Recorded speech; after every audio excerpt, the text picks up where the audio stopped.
Guys, I tested out this unreleased Apple continuity camera accessory and I was really impressed. Now, this is a feature that is available with macOS Ventura and it was first announced at the Worldwide Developer Conference. One of the coolest features was the continuity camera and I'm really excited to test it out. Now, macOS Ventura has a bunch of new upgrades, one of which is Stage Manager. This allows you to multitask in a more efficient way. All your windows now sit on the left of the desktop and you can quickly swap between windows. If you make a window full screen, it automatically hides the Stage Manager, but you can hover your mouse to the left to get access to the Stage Manager again. At any time, you can click on the desktop to open up the desktop and hide the Stage Manager. And of course, you can turn on or off the Stage Manager from the control center. So it's not compulsory, but it's a cool feature to have, especially if you like having multiple windows open on your desktop.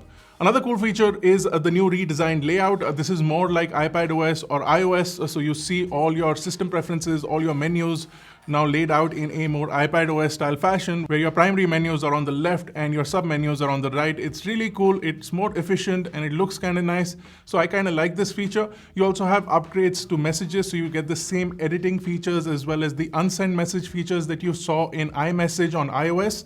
You get that on macOS as well. You also get new emailing features in which you can schedule emails and also unsend emails for some providers. This is a really cool feature and I feel a lot of people who use email on their Mac are going to appreciate this. There are tons of new updates for Safari as well as passwords and security, along with shared photo libraries.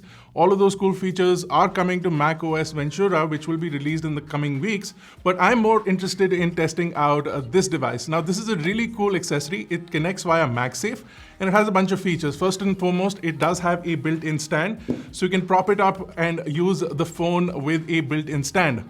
This also works as a finger hook. So if you want to hold your phone like this and have a more comfortable grip on your device, you can have that with this accessory. But the most important feature, of course, is the ability to mount this as a camera accessory for your MacBook or iMac. And this allows you to use the cameras on your iPhone for a web camera on your Mac device.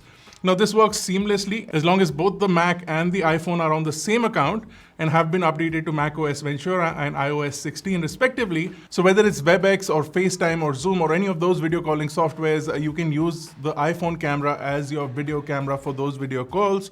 And it's pretty seamless. All you have to do is go into the top menu and select the iPhone as your main camera. Now, if you do have an iPhone with an ultra-wide camera, you do get these additional effects as well. So you can get center stage on your MacBook. So this is the MacBook Air. This does not have center stage by default, but with the iPhone, if you do have an ultra-wide camera equipped iPhone, you can get center stage on your Mac. So that's really cool.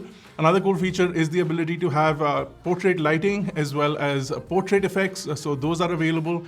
And by far the coolest feature is the desk view, and that works really well. All it does is uses the ultra-wide camera and points down on the desk, and you'll be able to share things via the desk view to your video calls, and that is pretty seamless. Now, this is one of the coolest features that I've seen, and if you want to share some scribbles or if you want to show off a product, you can do that on your video call. It'll be great for teaching, and this will allow people to really visually show off things without needing to have an elaborate setup. Now, this works well on devices that are slightly taller. So I found that with MacBooks, if you elevate them to a slight height, you do get a better perspective. But I believe this will work great with iMacs and anything that has a slightly higher field of view. Now, this is a prototype, so it isn't available yet, but it will be available soon, and so will the final release of macOS Ventura and iOS 16 in the coming weeks.